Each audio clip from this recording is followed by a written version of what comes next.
Hello and welcome to another episode of Laying Down the Lore, a monthly podcast in which we aim to separate our ghouls from our goblins, our snotlings from our Skaven storm fiends, and our bloodthirsters from our bloodletters, and generally ask, what's up with this Warhammer stuff? My name is Ben Barber and I know fuck all about Warhammer. With me is my co-host Christopher Crallin Allen. No, we're back, baby. We're back. Who also knows fuck all about Warhammer. Very true. And my dear brother Darren. Hello. Who knows so much about Warhammer, it's a wonder he has time to do anything else. After gathering online to slay some vermin in the name of Sigmar, this dichotomy between our levels of understanding became clear, and this series is an attempt to address that ignorance.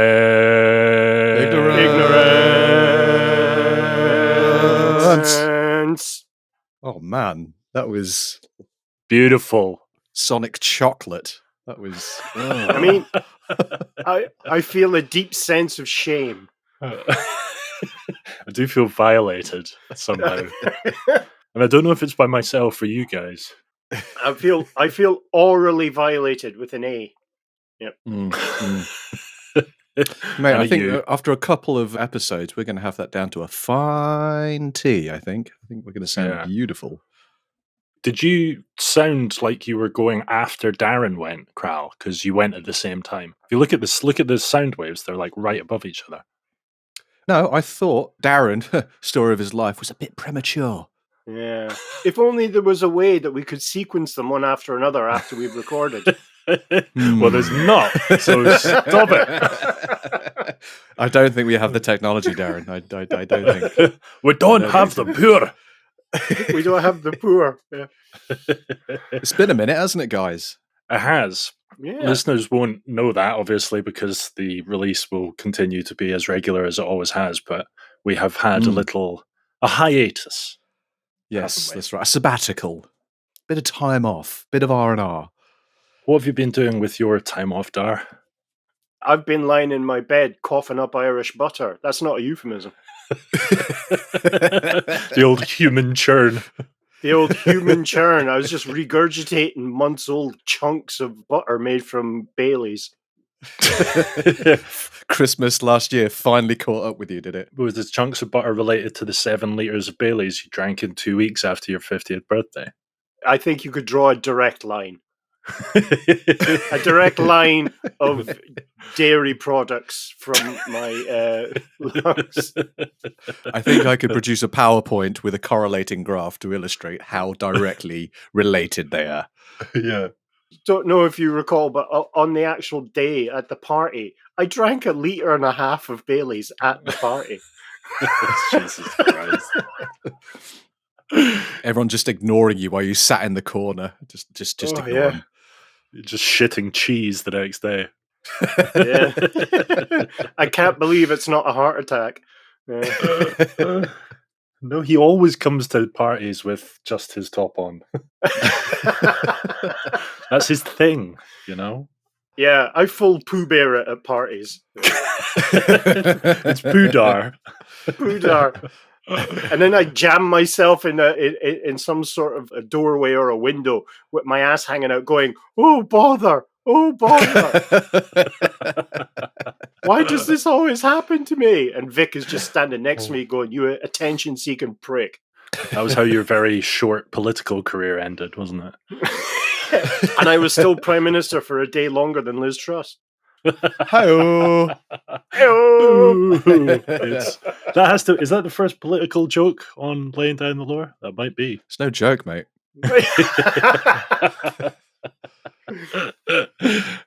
Crowley, do you know what time it is? Is it time for the Herbert the Perfect Star WhatsApp recap? Hello, Reichland. It's time for the WhatsApp recap. So, last episode, that cuddly know-it-all Darren started our journey on his favorite race/faction, the undead. He went on and on about vampires, their homeland Sylvania, right next to the moon, where those delightful little halflings have a gay old time. Jesus Christ, come on, there's only so hard I can get. Nearly. Nearly. Hey, Ben, you handsome son of a gun. Can you tell us about those 5 vampire bloodlines, please? There were 5.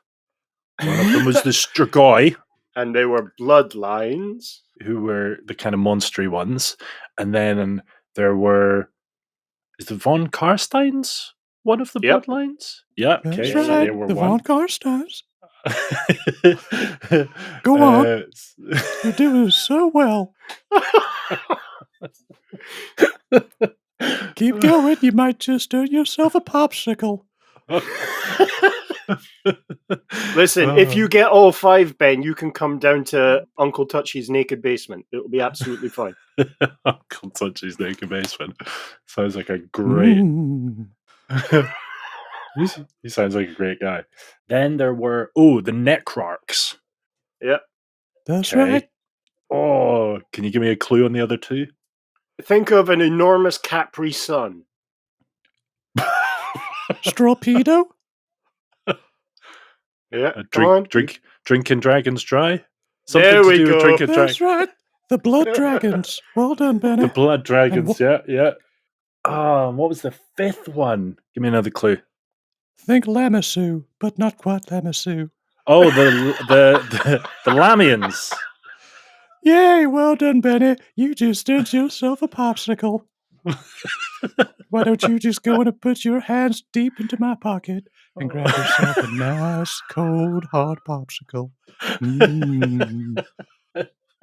Oh, dear.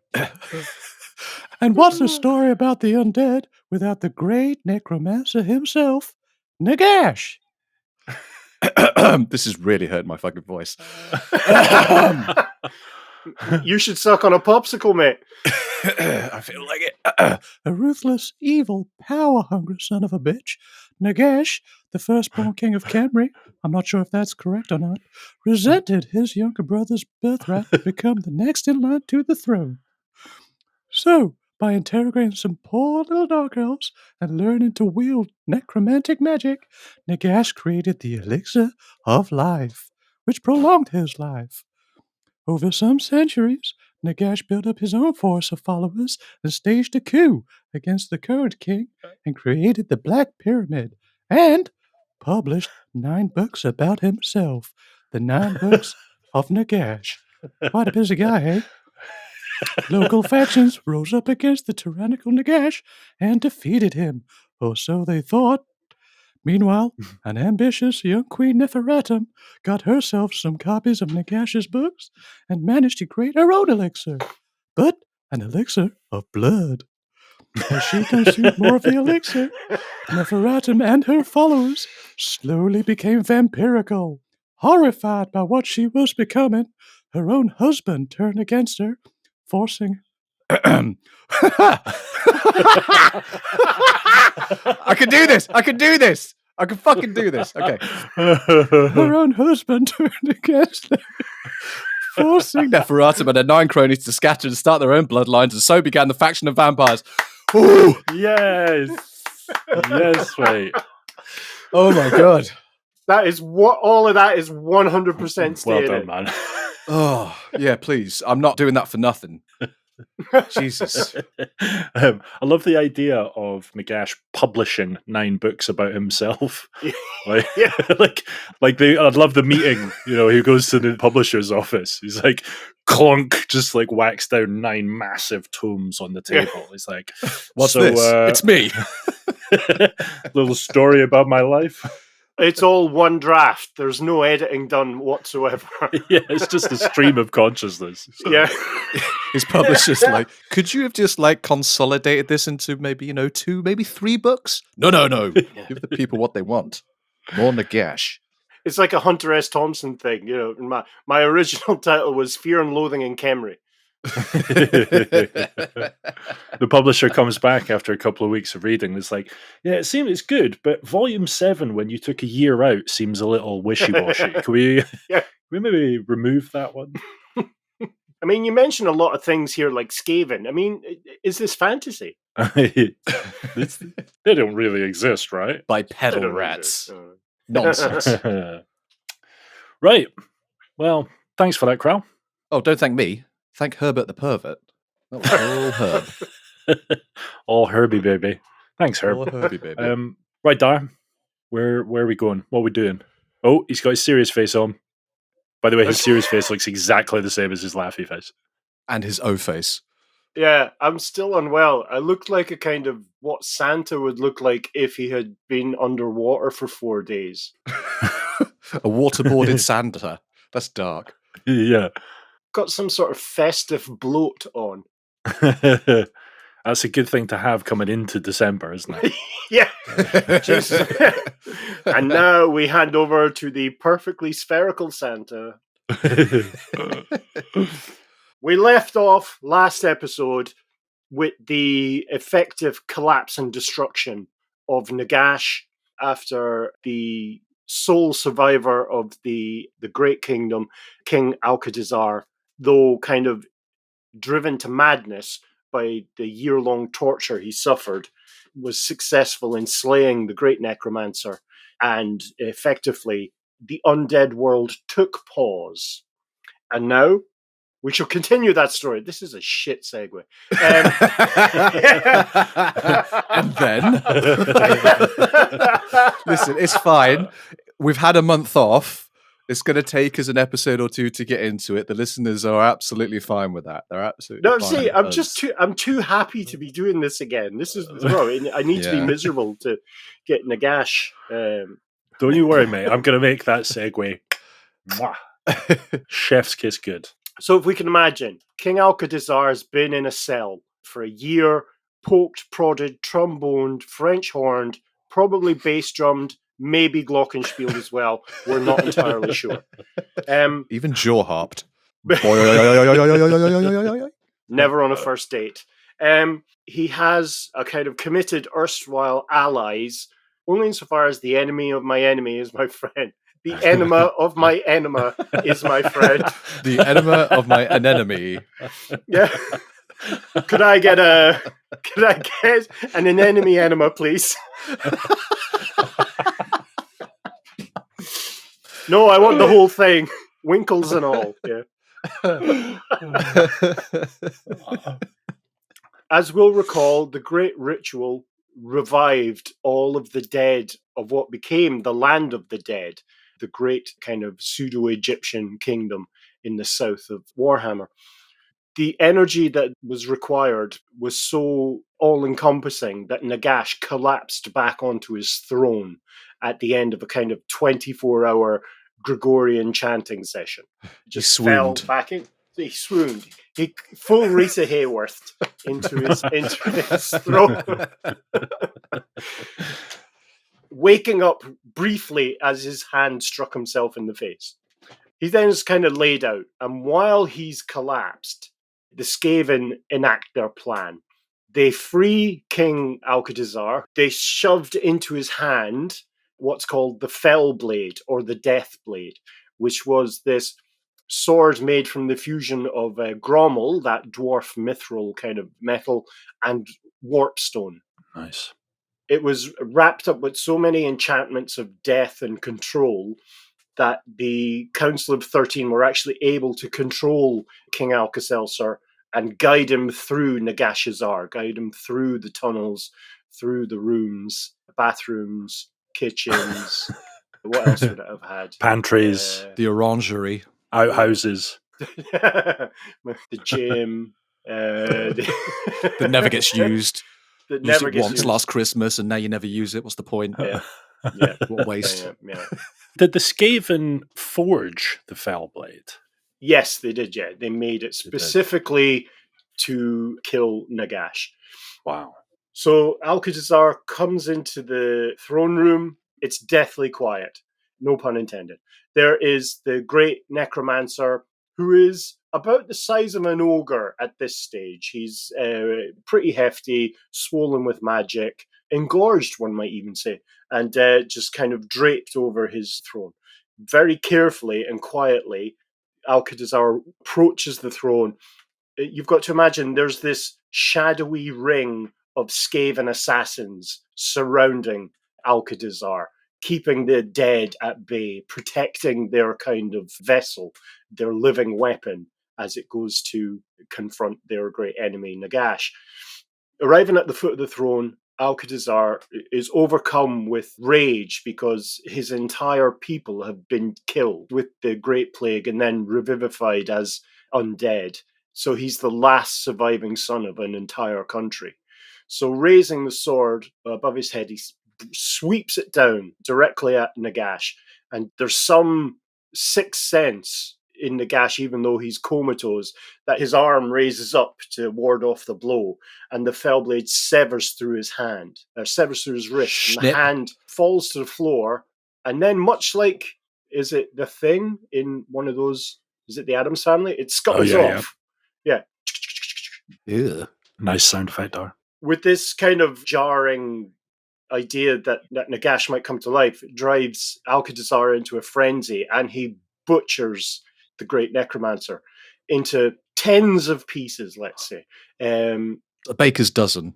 A baker's dozen. of stuff, yeah. A necromancer's dozen. A necromancer's dozen. You said that he was as big as an ogre by this point. Yeah. So he'd kind of like grown with magic. You wouldn't say it to his face, though, would you? You wouldn't say that he was big as a fucking ogre. It's like, yeah. Yeah. You imagine him rocking up at Weight Watchers. Yeah. You know, Nagash, that gym I passed through was covered in dust. Yeah. Exactly. Dust. Exactly. High in fat, low in fat. Dust. In the pictures of Nagash, and I don't know if the ones I've seen are Age of Sigmar, but he was always portrayed like skeletal. Is he still human form at this point? Like, what is it that Alka-Seltzer's chopping into when he's attacking him? Really, at this stage, Nagash is kind of a very tall Lich King. Right. So he is effectively skeletal. He still has skin, but it's like really kind of leathered parchment. Right. He's got his kind of arcane armor, all his jewelry. He's a big fan of whatever the Warhammer equivalent of QVC is. So he has, he's a very tall mummy, like without the bandages. Right, okay. Effectively. Cool. Having kind of emotionally spent himself all over Nagash with his sword, King Alcidizzar loses himself to madness, but he snatches up some of the belongings of Nagash and kind of heads out through the door. Yoink! Takes his sneakers. Yeah, I'm having those. Nike Air Ones? Nagashi, what a great brand. Nagashi Das. No, wait a minute. Yeah, just do it. Just diet. Yeah. Just diet, yeah. So Alcidizzar, consumed by madness and still unable to let go of the magical Fellblade, staggers out of Nagashazar, the great fortress. The Skaven really are kind of done with him, but they don't want to approach him because he still has the Fellblade, which literally will kill you on an existential level if it stabs you. With moments of clarity, Alcidizzar realizes that the Fellblade is actually killing him. It's powered by his life force in addition to Warpstone and the enchantments. So in a crevasse outside of Nagashazar, he hurls the Fellblade into its depths and staggers off into the World's Edge Mountains. He kind of trudges, that'd be a great word for what he does, trudges for about 100 miles, just through mountain passes and pastures. Really a very long death march. He's on the way out. And so even though he's thrown the sword away, is he still dying from it? He's still dying from it, but also the complete ennui of being the last survivor of a civilization. Right. He's given up, really. He was pretty blue. Yeah. And did in fact turn blue because he collapsed at the bank of the Blind River in the World's Edge Mountains. And it was so high up that he froze. So he did in fact turn blue and was washed down through the Blind River, down into the Badlands, down into almost the heart of the Badlands, into the kind of outskirts of what became the Marsh of Madness. And there he existed. There he just lay, strewn on the ground. Now, we historically have said he was face down, ass up in the marshes. With a bicycle parked between. With a bicycle, yeah. But I think it's more the Boromir, lying in a boat with his horn cut in two. That's not a euphemism. And it was more noble than we were portraying him, wasn't it? It was yes, it is more noble. Yeah. All right. And so for a year, he just lay undisturbed until it was eventually discovered by a young sorcerer by the name of Kadon, who, seeing this kind of vision of nobility frozen, a kind of kingsicle, if you will. You want a kingsicle?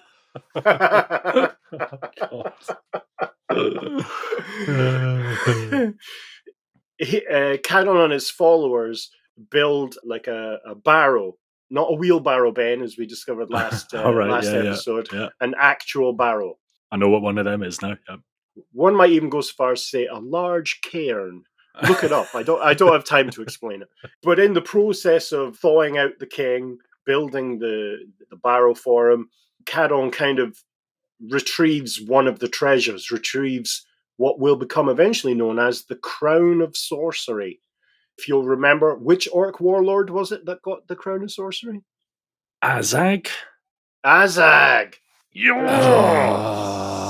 I wasn't going to say Grimgore. I'm gutted you didn't. Because that would have Ben, made lucky guess, pal. Lucky guess. It's the only orc name that came to mind at that moment in time, wasn't it? Azag! And in fact, it was actually a cough. Azag! Yeah, well done, Ben.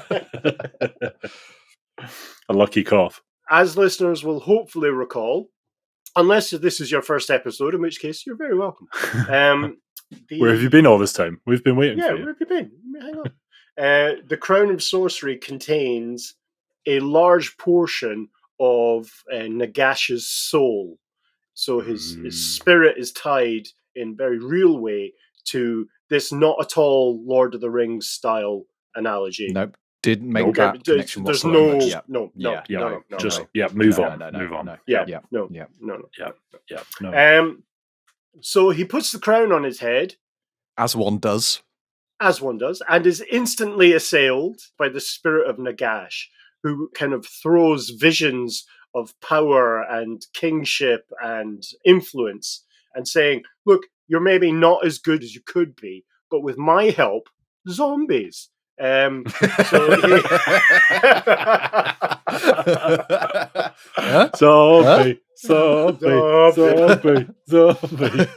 I tell you what, there's nothing gets me more excited than a Northern Irish woman covered in gold. I wonder if there's a zombie choir that could do a cranberries. I feel like there's one coming, Ben. I don't know. Is that what you sound like coming? What? Could be, yeah. It could be done pub style. Yeah.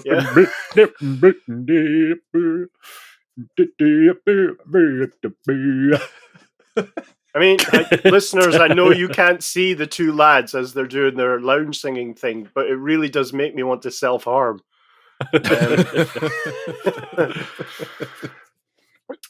These visions continue to harass Kadon like a rose seller at some sort of open-air restaurant. Gets it. Yeah, that wasn't as funny as I thought it would be. And it's pretty good. It's quite gentle, really, isn't it? Those rose sellers are not fucking gentle. Buy my fucking rose. They're as prickly as the products they sell. I have a question. Why was Kadon building the barrow? You said he was a sorcerer. Did he have some sort of kind of, are we going to say nefarious plan? Like, did he have an evil plan? Was he an evil sorcerer, firstly? Did he have a plan that was related to his sorcery? Or was he just building a barrow because he saw this guy that looked noble? Was it a good deed? Great question. What we have to consider is that the Badlands at that time was awash with tribes of humans. Now, this is almost 1,200 years before Sigmar, BS. So there's no overarching kind of unifying empire of man. Right. It's lots of tribes, some led by warlords, some led by shaman or sorcerers. Gotcha. But they all recognize power when they see it. So as a sorcerer, he would have seen it as a kind of an omen that he came across, an Iceland Ready King just lying in the marsh. And, and it held a crown of power. So it was, a symbol. He found the body. The body was almost effectively presenting him the crown.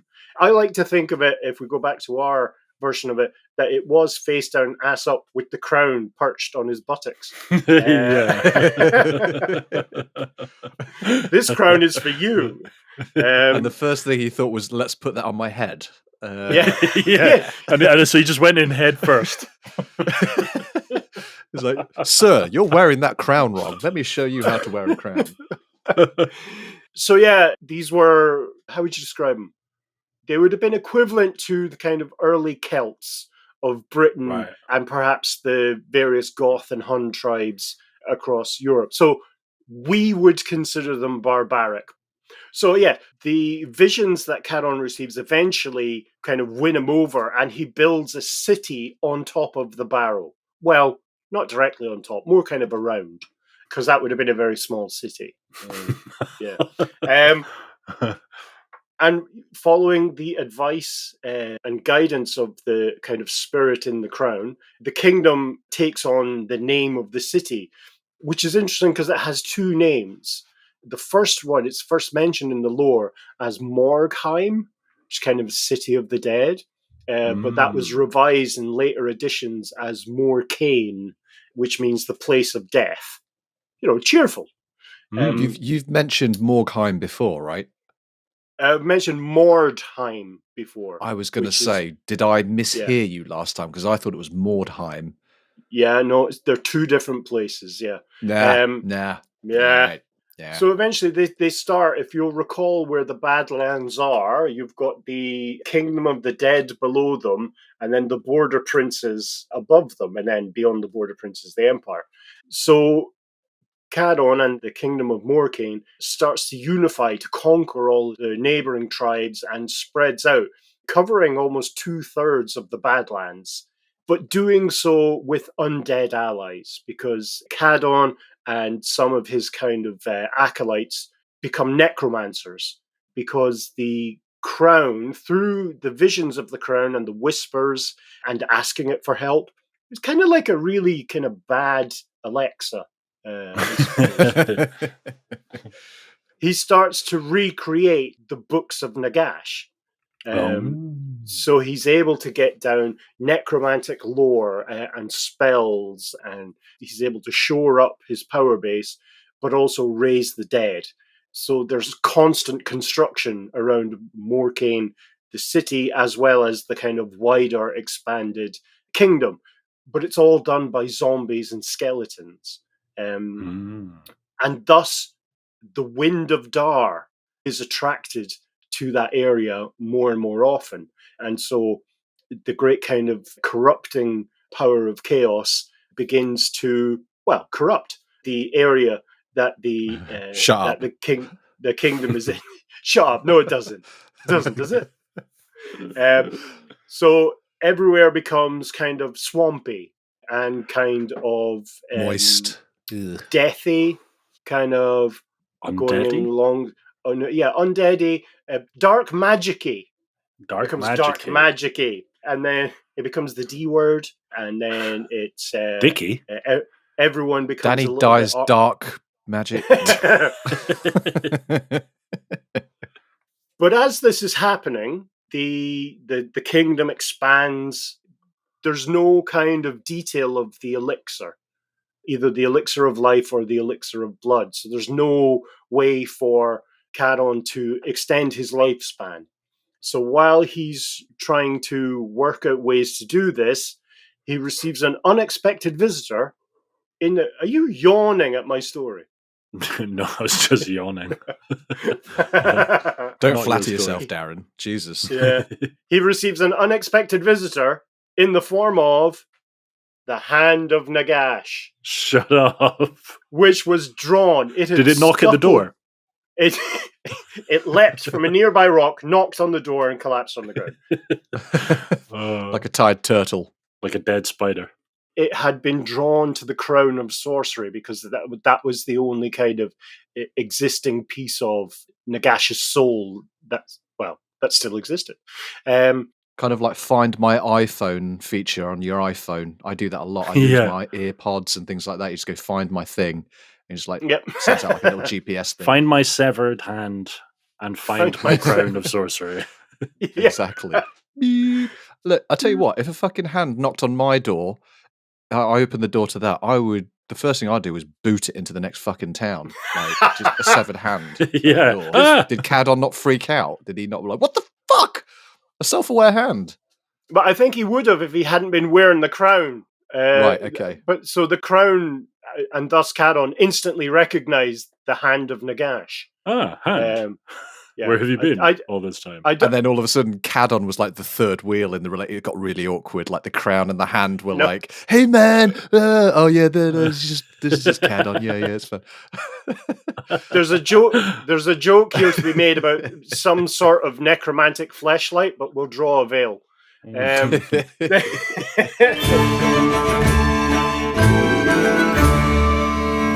From best-selling novelist Nagash, author of The Mourkain Conflict, The Macaroni Withdrawal, and The Armadillo Enchantment, comes the brand new epic you've been waiting for, The 9 Books of Nagash.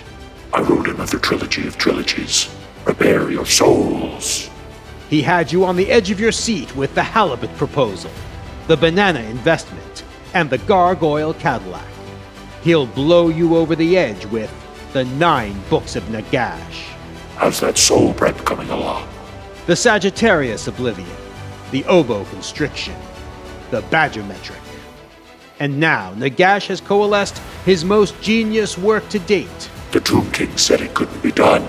The acclaimed visionary behind The Cauliflower Shenanigan, The Dictionary Punishment, and Confessions of a Hurdy-Gurdist. And now, The 9 Books of Nagash. Rework my elixirs at your peril. And this coming April, get ready for The Anonymous Ragamuffin, The Granny Index, The Ladybird Punishment, and Titter Schmicker Whippersnapper. All from visionary author Nagash. The 9 Books of Nagash. My publisher said it could be done in 3, so I ate his soul. Available everywhere now by Black Pyramid Publishing. So he takes the hand into, the city, and him and his acolytes preserve it. They wrap it in kind of magically enhanced bandages. Maybe there's some sort of ibuprofen cream they put on it, on the stump. Some topical lotion. Topical lotion, exactly.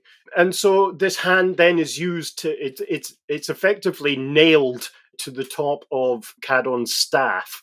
I don't think it's nailed through. I think it has a little kind of a hanger on it. A perch. Which is put on. A perch. A little swing.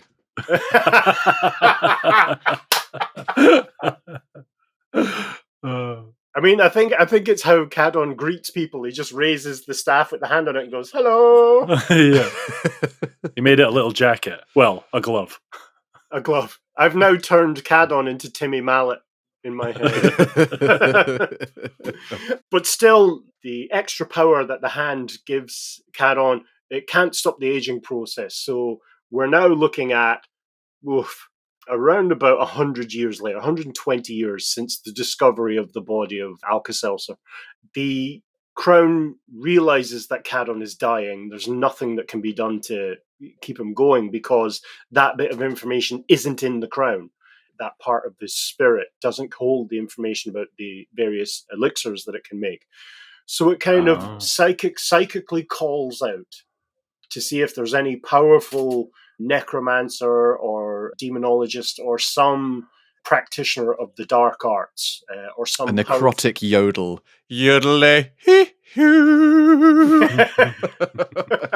And there's just in the distance you hear this response from another necromancer. Yeah. That's the way I picture it anyway.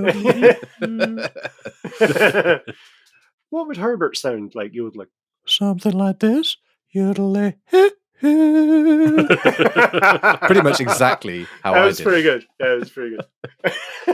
You can't. The problem is you can't project Herbert's voice very powerfully. It's Just a soft voice. So was the only thing. So how old was Kadon by this point? It must have been in his 150s. Yeah. And was he just being? Is that extended life just due to the fact he's wearing the crown, or? Yeah, there was some longevity that was able to be penetrated into his body to keep him alive. Yeah, so that is a long time for a person to live in the I'll say. so-called Marshes of Madness. So he yodels. He yodels, and someone responds. There is a being arrives at Mourkain who is drawn by the kind of call, the demonic necromantic yodel of the Crown of Sorcery, you yodeled? who comes in and in one night wipes out Kadon and most of his acolytes and assumes control of the city. And this being was one of the original 10 vampires. It's the vampire known as Ushoran. So, can I just clarify? Yeah. So the crown saw that Kadon was basically a lost cause, like we cannot extend his life, and it was in the crown's interest to make the bearer of the crown, be it Kadon or whoever, to have a long life in order for the soul of Nagash and Nagash to materialize again. So Yes. the crown was like, okay, we've tried everything, we've exhausted all options here. Kadon is dead. He ain't going to live for long. Let's get someone else. He's basically outlived his usefulness to the crown. So the crown yodeled for another worthy undead soul to carry on the whatever mission was needed. Kadon was spent. He was expendable by Yeah. the end of it. Was that the idea? Yeah, okay. But he wasn't necessarily calling out for another undead soul, was he? Because Kadon wasn't undead. Just power. Yeah. Someone who the crown could enhance. And so Right. they had to have some sort of basic understanding of magic or be a powerful member of the undead or Right. so that they Right, could right. like a snotling rocking up wouldn't be of much use to the Crown of Sorcery. Yeah. Yeah. I mean, I don't think you're able to control someone while they're hula hooping you around their waist. Challenge accepted. So it's a bit of a necromantic tart, the crown, isn't it? Really, it's just like you're not powerful enough for me. Yeah, sorry, Kadon. It was nice, but yeah, don't bother calling.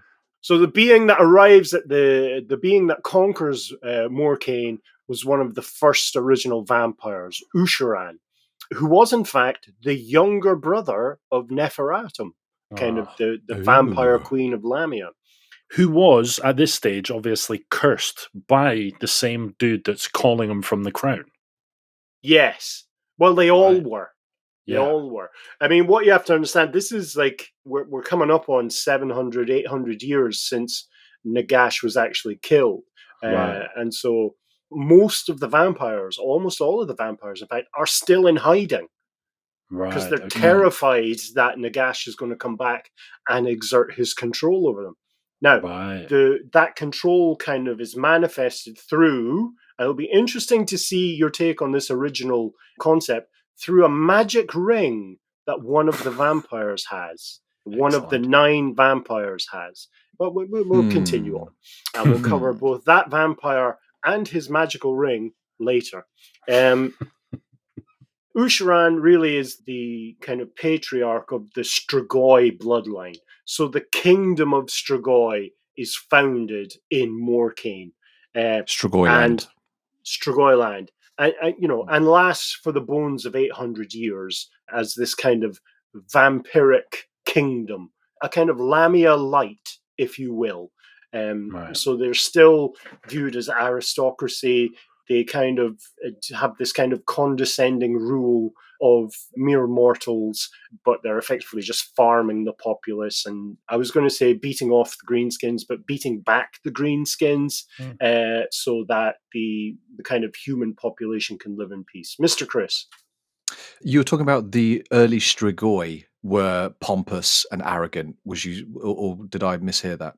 You were saying Ushoran was like the alpha Strigoi, the original Strigoi, kicked off the Strigoi, and then you started explaining that they were like pompous and Ra,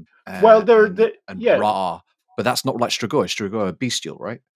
Yes, Strigoi are bestial, but you have to remember that the later generations of Strigoi were truly bestial.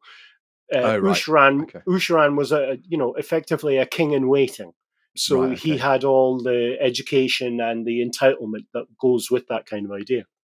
Gotcha. Okay. So while this kind of kingdom is evolving and kind of conquering the Badlands and the mountains around it, there is another Strigoi who makes his way into Nagash, and over a couple of decades of just unbelievably... He goes into Nagash. Yeah, Nagash, the Nagash's Barad-dûr, effectively. What's been happening there this whole time? Because was that just abandoned after he was killed? It was abandoned. It was taken over by the Skaven, who then were ousted, or a good portion of them were ousted by a goblin tribe.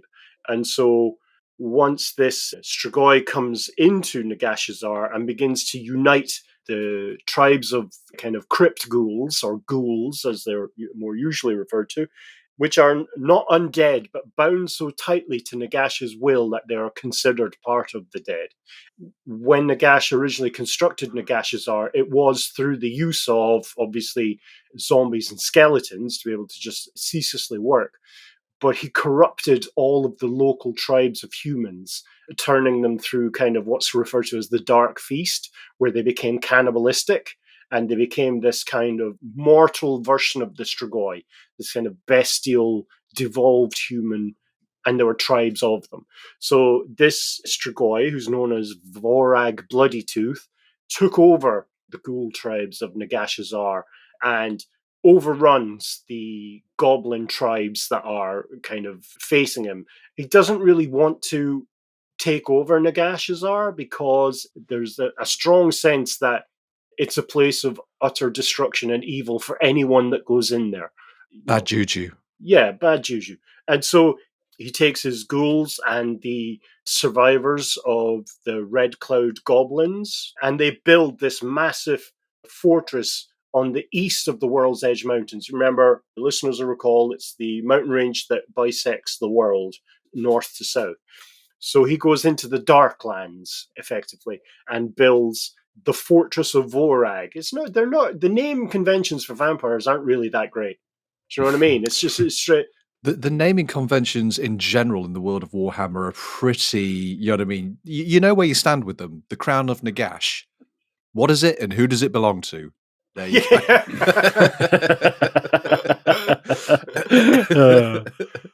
The ass pillow of Alcidizzar. What is it, and Precisely. Who does it belong to? It kind of removes any need for any sort of lost and found departments, doesn't it? Because the moment that it's found, it's just given back to So Vorag expands his power base out from the Fortress of Vorag, which is on the Plain of Bones, which is the kind of lower segment of the Darklands, and so builds this great bestial Strigoi empire. And it's a good juxtaposition between the kind of almost feral vampire kingdom on one side of the World's Edge Mountains and this kind of aristocratic, academic kingdom of Strigoi on the other side. So it's a good comparison there. Ultimately, Vorag dies while besieging the goblin lair of Grey Hag.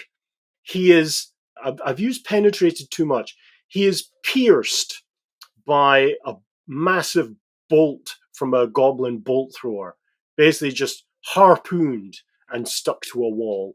Kebabbed. Yeah. Kebabbed. That's a great thing. Absolutely kebabbed. The kebabbing of who? What's his name? Their name? I'm trying to think of a way to steer it towards fondue, but I can't. It's too... Save it. Save the fondue. Doesn't kebabbing have to be done lengthwise? Maybe it was. You don't know. just a really unfortunate moment when, I've dropped my sword. And No, you thought Alka-Seltzer died in a demeaning way. I was just about to say maybe he was telling one of his mates, going, no, and then he died and he was frozen. But he went into this marsh, and I'll show you how he ended up. Wait a minute, and then boom.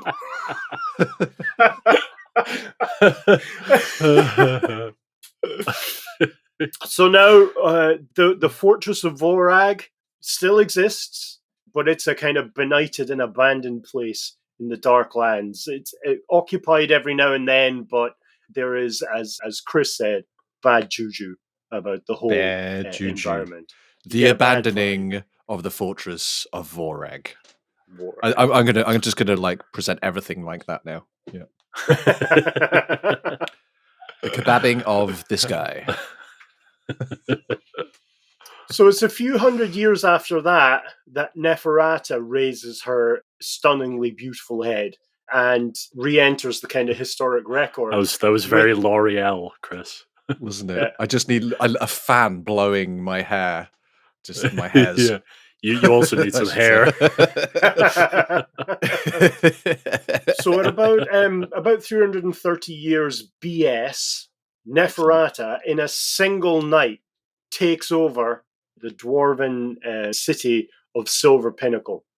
It is the pinnacle is part of a larger chain of mines that are renowned for their precious stones and the kind of openness and plentifulness of their, are these words, of their ores, of their gems, ores, and whores, which, but in a single night. If you can imagine, I've forgotten the name of the computer game. It's one of these zombie ones. It's where you're a guy, you're a biker, and zombies run at you Days in Gone. kind of a chain. Days Gone. There we go. If you can imagine that with maybe a few 100,000 zombies just pushing down constantly through the tunnels and rooms of a dwarven city. They just press. It's effectively, they don't fight, they just orange juice the dwarves out of the city. The toothpasting of Silver Pinnacle. The spiralizing of the dwarves.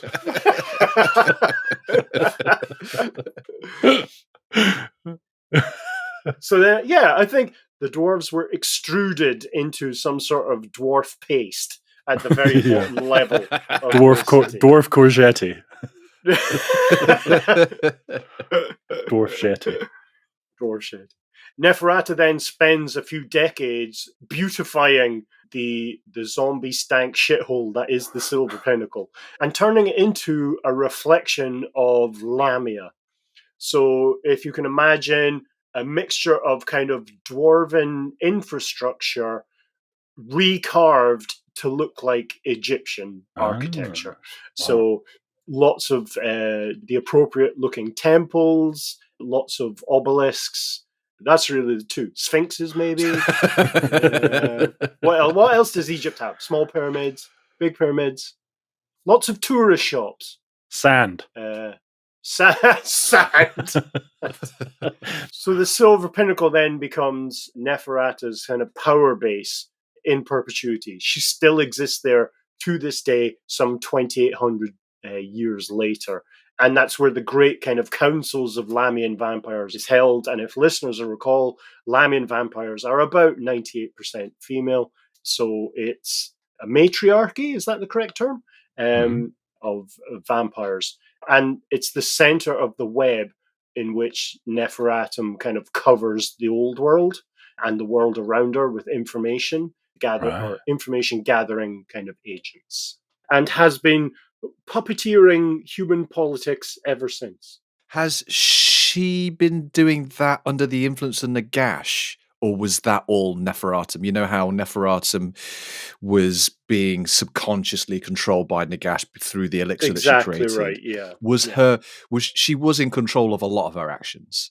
She wasn't just completely possessed by Nagash. It was one of these things where you think the ideas that you have are your own ideas. They may not be. Inception. It was implanted by Nagash, yeah. I mean, the thing to bear in mind is we're now looking at, 1,000 years since Nagash was killed, and when he was killed by Alcidizzar, He was not only chopped up to bits by the fell blade, which kind of demolished his corporeal form and Which effectively really ruined his day. Yeah, yeah, it would, wouldn't it? which ruptured his soul, except for the bit that was stuck in the crown.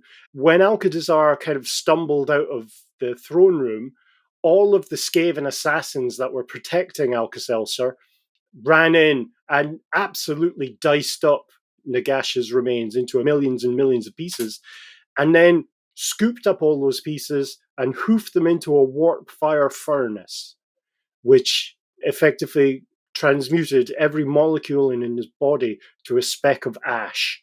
So you had this kind of pollution, this Cloud of necromantic Nagash. pollution, cloud of Nagash. Whose cloud is it and what is it? Yeah. Exactly. Exactly. Yeah. The great cloud of Nagash. Yeah.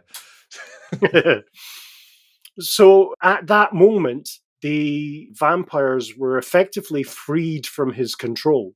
So there was no kind of active bit of Nagash that was able to exert power over his minions to that extent. Right, There was the chunk of him in the crown, but that could only really call others to it, and you had to put it on to be able to get the benefit, like a coat in school. Yeah. His love language was physical touch, is basically what you're saying. I really didn't like the way that paired up with Kral sticking his finger up. Go ahead, Kral. Put your finger down, Kral. Was Alcidizzar, did he ever wear the crown when he was doing his death march, or did he just keep it on his person? And if he wore it, would he then not have become ironically possessed by Nagash as well? Or did he just not wear it? The honest answer is I don't know. I can draw kind of logical inferences. The most obvious one is he kept the crown as a trophy, but didn't know why. So maybe it called to him, but he was so mad at that stage anyway. Mad as a bag of dicks. Yeah, there would have been, and that's pretty mad. That's fucking crazy. You see where I'm going with that, though? Like, because the crown possesses you. So I would have assumed that Alcidizzar, when he scooped up the crown, amongst other things, he didn't wear it. He just kept it on his person. Otherwise, if he wore it, it would have possessed him. And he just, I mean, he walked. Stuff would have he traveled 100 miles, Chris. He needed to sit down somewhere. So he brought the crown as a seat. And that's why, when he eventually died face first in the bog, in the marshes, with his arse in there, that's why the crown was there, because it was stuck on his arse. Like a piles cushion, you know, like the donut cushions. Yeah, exactly. Yeah, so you don't have to, your hemorrhoids don't have to touch. Yeah.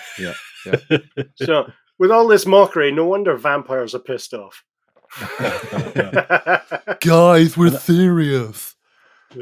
To round out the answer to your question, Chris, I think that regardless of whether he wore it or not, the crown seems to need to be able to have some kind of persuasive, consenting kind of arrangement with whoever's wearing it. And he was so far gone at that stage. He'd not only been tortured for a year by, the Master of Death, but also he was shored up in the worst forms by the Council of 13. Yeah, the crown would have been like, whoa, he's got baggage. No. Yeah. Do you think to some degree the crown kind of manipulates ambition? Because it sounds like Kadon and Azag both had that in common. They were kind of ambitious in their kind of plans for development and whatnot. And it sounds like he kind of then, or the soul in the crown, kind of manipulated that. Well, it wants to create a kingdom of the dead. I mean, that was the thing that was in the forefront of whatever remained of Nagash's physical brain when Alka-Seltzer chopped him up. So that would be the driving motivation to get to an area where they would be able to build a kingdom of the dead. And so, given the kind of countryside and nature of the Badlands, that was the most effective place of that time. Once you find, a naked dead guy's crown, I mean, why wouldn't you put it on your head? It's the first thing I'd do. Which leads us neatly back to Mourkain. So Ushoran's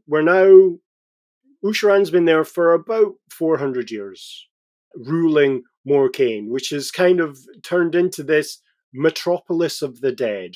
So it's a kind of faded mirror of the great cities of Neferata. So you're looking at Lamia, Khemri, those kinds of things. Think of kind of Karnak at its height in Egypt, or, Cairo at its height, Memphis at its height. You're looking at that kind of thing, albeit with a layer of wet dead, I think is how we've described them in the past. The wet dead who used necromantic magic, or they do the rituals and chants? Necromantic magic. Rituals and chants are dry dead. Yeah, Chris is nailing it. Come on, Ben, buck your ideas up, for the love of God. I'm worried about you, Ben. Chris is embarrassing you. Mate, I'm embarrassed for you. Hey, wait, I got a sag. You coughed. You had a fortunate cough. That's what happened. You swine. So Ushoran is, if you'll excuse the phrase, he's cock of the walk. He's living life large, ruling with an iron-clawed fist, but also has done this to feel safe and secure. He's comfortable in the fact that he doesn't have to worry about really anything now. If Nagash returns, he has a kingdom to rival Nagashazar. He has enough troops to be able to face off against any opponent. And so he sends out emissaries to all the other vampires that he can find, including his sister, Neferata. As we've mentioned briefly, Ushoran is in fact the younger brother of Neferata. And Neferata hates his guts, can't stand him, because of an incident that happened at the very kind of start of the vampiric bloodlines. So one of the things that Neferata was interested in is not just the powers of vampirism and the longevity and the magic use and the capacity to trombone someone at will. It's also the exclusivity of being a vampire. She got to decide who was a vampire and who was not. And it was very much tied to her kind of needs of the time. So, for instance, she was the queen of Lamia. She, working with Warstrin, got the elixir of blood and became a vampire, as did, obviously, Warstrin. But she needed protection. So she got the captain of her guard. She brought him into the fold, and that was Abarash, who became the leader of the Blood Dragons eventually. And he was in love with Neferata, or Neferatum, as she was at that stage, and so vigorously defended her at every stage and got all his troops and his city guard to defend her and enforce the kind of laws of Neferata. Now, to be able to write those laws and get them in, there were some other members of the kind of Lamian aristocracy that were brought into the fold that may have died or devolved since they fled after Nagash's return. So the first one was Matmeses, who was the judge. He was the kind of head judge of Lamia. The second then was Harakte, who was her kind of chief vizier, like Jafar from Aladdin. So she had created this very, very exclusive court of influential and powerful people that were transformed then into vampires so that she could continue to rule in perpetuity with these group of like-minded kind of entitled people. A bunch of yes men, it sounds like. Yeah. Well, she did not want her younger brother. She couldn't stand him from birth. Did not want him being in part of the vampiric crew, did not consider him to have the kind of right character, to be worthy. And he was known as the kind of Lord of Masks, which is that kind of play ceremonial role and kind of spy master. So she did not trust him, did not care for him. I mean, she was indifferent to him to the point where she couldn't even be bothered killing him, which would be the logical thing to do, obviously. But Ushoran, not wanting to be left out, and more really to piss his sister off, broke into her quarters and stole the penultimate vial of the elixir of blood. And so he made himself a vampire using that elixir without permission. She was enraged, but there was nothing she could do, because if she moved to kill a vampire, then everyone else would stop having faith in her leadership and rule because, well, what was going to stop her from killing them? So Ushoran sends out this call to all the vampires saying, we have a safe place to live and rule. Come, the city is ours. You can live here and we can rebuild our influence and rule. And if you want to suck some blood. I think that's now more your catchphrase than it is. I was alley-ooping you there, Chris, but you just weren't taking the bait, were you, pal? So Neferata, upon receiving his invitation, is incensed. She doesn't want vampires to live in the kind of public eye because they've tried it and it failed. Their civilization turned against them and they had to flee Lamia and into the arms of Nagash. And they don't want to do that again. She doesn't want to put herself under the influence of Nagash ever again, even tangentially. So what she does is she uses her influence and guile and other words that mean the same thing that allow her to build up kind of human anger and human resistance against the kingdom of Mourkain. So a lot of human tribes start to kind of bandy together to attack Mourkain, to push their borders back. And while this is happening, and the forces are able to deal with these tribes quite easily, but is distracting. So there's a constant distraction from human tribes. And while this is happening, Neferata influences a number of orc and goblin warlords on the east side of the World's Edge Mountains to come in on the promise of there's great loot in this city. There is just this enormous comes washing over the World's Edge Mountains and slams into the kingdom of Mourkain. Now, when that happens, Ushoran and all his forces are off quelling kind of human rebellions around the edges of his kingdom. So they race back, and there is the mother of all battles in this kind of grey, granite-blocked city of the dead, where huge orcs are combating zombies and skeletons and kind of vampires and so forth.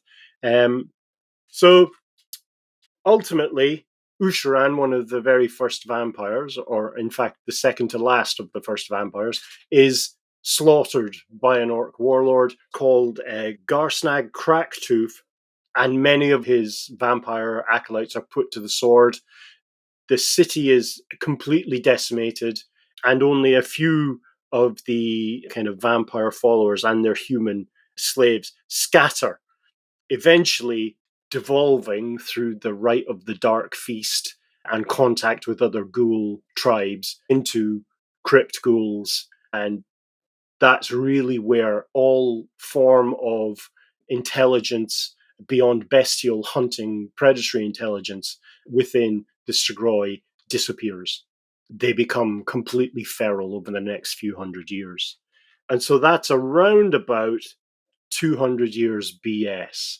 And really nothing else happens for another 160 years. It's very quiet because the vampires that have been in hiding remain in hiding. Mourkain now is beginning to become just a memory, yet another act of folly by vampires trying to rule over humans in the open. So we're now around about 40 to 50 years before Sigmar, before the kind of the battle at Skyscraper Pass / Walled Pass. And suddenly there is a kind of sense of hopelessness washes over the world, and literally over the entire world. And a sense of despair kind of inhabits the souls of all the living. And it lasts a mere moment, but has a profound effect on every living being. Because it is at that exact moment that Nagash is reborn in the Black Pyramid in Khemri. He is reformed some 1200 years after his death. And I think that's where we'll leave it for this month. Hot damn. Wow, what a dude. What a dude. Persistent little cuss, isn't he, old Nagash? Even death doesn't stop him. He's definitely got a long-term view, isn't he? Yeah, Yeah. he's the little lich that could. Yeah, I can kind of see why he's so attracted. The storyline's very, very good. There's a lot of tendrils and it's weaved through all of the other stories as well, isn't it? It all seems feels to, like Nagash's story is part of the main backbone of Warhammer, isn't it? It's the constant thread from beginning to end kind of thing. It's really like him and Chaos Gods are the real constant threats to the kind of mortal inhabitants of the Warhammer world. So it makes sense that their stories, weave into everyone else's stories. And just Nagash's influence in terms of just the books of Nagash. I mean, they go out into the world and are used to, when found, if not used properly, it either drives someone mad or drives them towards the use of necromancy. And so it's a constant seed, a constant threat, like a necromantic hangover that humanity has to deal with. Some of which is happenstance, some of which is guided. Yeah. The impression I'm building, the picture I'm building of the undead is most of the undead are pretty mindless, except for Nagash and the vampires. They're your main kind of conscious, ambitious characters. Everything else is skeletons, ghouls, zombies, just like massive undead stuff. I mean, is that fair? Vampires are really the only faction / race which kind of have their own agenda, their own MMO. I think if you're just looking at like the vampire counts, so excluding all the guys from the Tomb Kings, Nagash and the vampires, absolutely, they all have their own wills. Great band. Nagash and the vampires. Nagash and the vamps. So good. Right, shall I wrap up? Yeah. Alright, that's all from us. Thank you so much for listening. If you want to find out more about the topics we've discussed in this podcast, you can find all the reference articles in the show notes or on our website at layingdownthelore.com. We also have all our previous episodes on there, release schedules, merchandise, and you can sign up for the Laying Down the Lore newsletter, which includes exclusive info about upcoming releases, behind the scenes chat, and some extra lore not covered in the podcast. Big thank you to all our Patreon supporters. We couldn't do this without you guys. You cover our costs and allow us to spend more time planning content and scripting those ridiculous adverts, not to mention the moral support that we so desperately need.